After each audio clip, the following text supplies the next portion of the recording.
friends. Today we're going to read another biography, and it's titled Manfish, a story of Jacques Cousteau, written by Jennifer Byrne.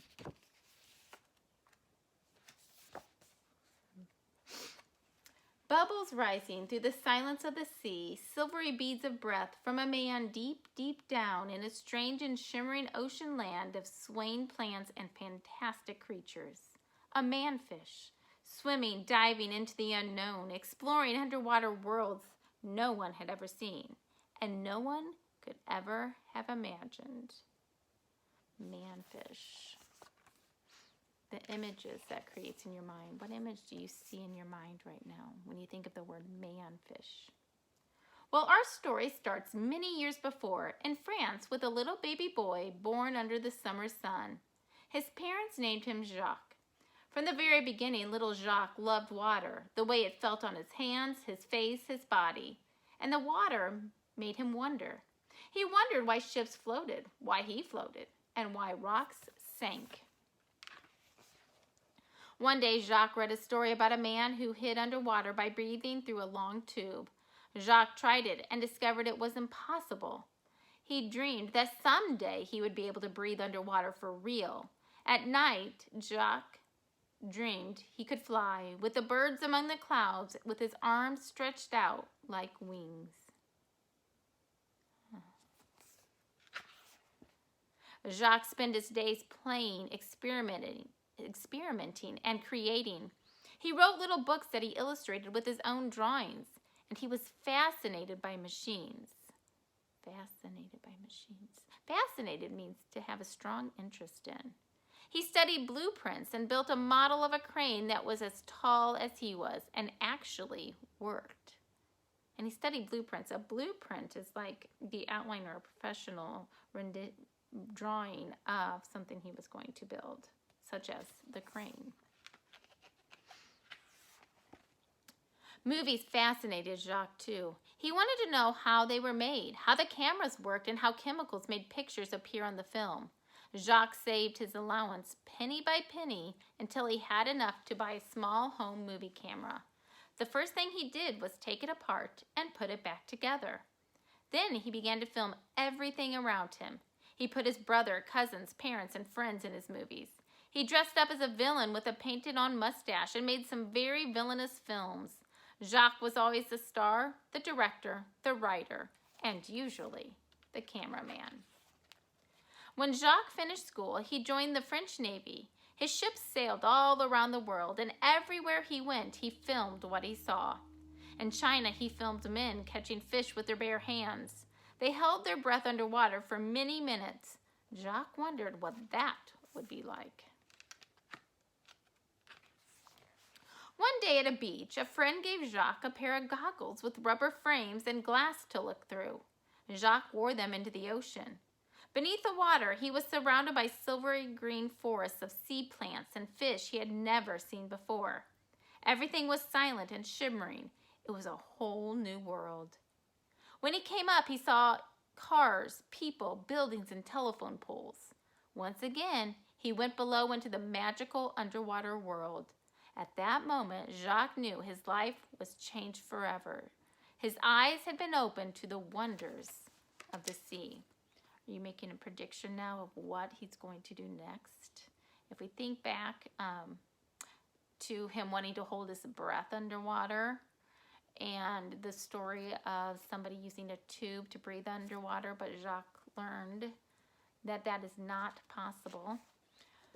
So think about where he might go with this. The other thing I want you to notice is look at that illustration. I love how the illustrator split land and water. And he put land on top of the pages and the water at the bottom of the pages. That's very visually appealing and helps me understand what I'm seeing. Well, Jacques and his friends, Philippe and Didi, began to dive together. They experimented to see how long they could stay underwater and how deep they could go.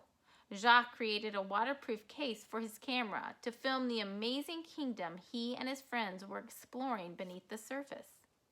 They made rubber suits to keep themselves warm and flippers to help them kick better. But Jacques wanted to stay down longer than just one breath at a time. He realized he needed to take more air with him, enough air to explore the mysterious depths and the vast expanses of the ocean, to swim through the sea as free as a fish. He wanted to become a manfish, and he began to work on just how to do it. His childhood set him up for that, didn't it? Because he loved to explore and build and create. So I wonder what he will create to become a manfish. Well, on a warm summer day, Jacques stepped into the blue Mediterranean Sea with his new invention. He called it the aqualung, because aqua means water, and our lungs are the part of our body that holds the air we breathe. Below the surface, Jacques swam and glided and dove. He did flips and somersaults. He stood upside down on one finger and laughed bubbles into the sea. Jacques could breathe beneath the water. Now he could swim across miles of ocean, his body feeling what only scales had felt, his eyes seeing what only fish had seen. The water made him feel like he was flying, just like in his dreams. Jacques had done it. He had become a manfish. Jacques was ready to explore the oceans of the world. He needed a boat and found a big old wooden navy ship called Calypso. In a year, he turned it from a warship into an explorer's ship. Jacques, Felipe, and Didi gathered a crew, their aqualungs, their hopes and their dreams, and set off to explore the inside of the sea, to film a world that no one had ever seen before. On their journey, they dove deep into a seascape of plants, green and purple prickly plants, red branchy plants, spongy plants, wispy, feathery, swaying plants, slow dancing to the rhythms of the sea. They discovered plants that could feed you, plants that could poison you, plants that looked like fish, and fish that looked like plants. Their cameras captured camouflaged scorpionfish, ugly as toads with poisonous spines, Dorados, brilliant shiny fish that glowed the colors of emeralds, sapphires, and rubies. Those are all gems. Checkerboard fish with red and white cheeks from head to tail. Deep down, they discovered a kingdom of giant rays, fish that fly through the water with wings that swim. They came face to face with a fish as big as a truck, with long fangs, lips like giant tires, and huge saucer eyes. They called it the truck fish. On the bottom, they found pink ghost crabs with eyes as long stalks buried so deep in the sand they looked like a garden of eyes, and flute fish with heads like horses and bodies the shape of tubes sticking out of the rocks, opening like pencils in a cup. They swam with giant whales, hitched rides on sea turtles, and made friends with porpoises with shining eyes and smiling faces. They filmed fierce and frightening sharks, so strange and dangerous Jacques and his crew had to build cages, not for the sharks, but for themselves, so they could make their movies without being eaten. Everywhere that Calypso went, Jacques and his crew made films of what they saw, films that played in movie theaters, films that played on TV.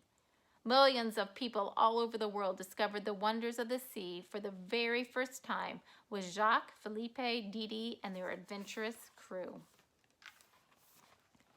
After Jacques spent most of his life making movies about the sea, he saw something happening, something shocking. Plants that used to be alive and healthy were being poisoned. Fish were sick and dying.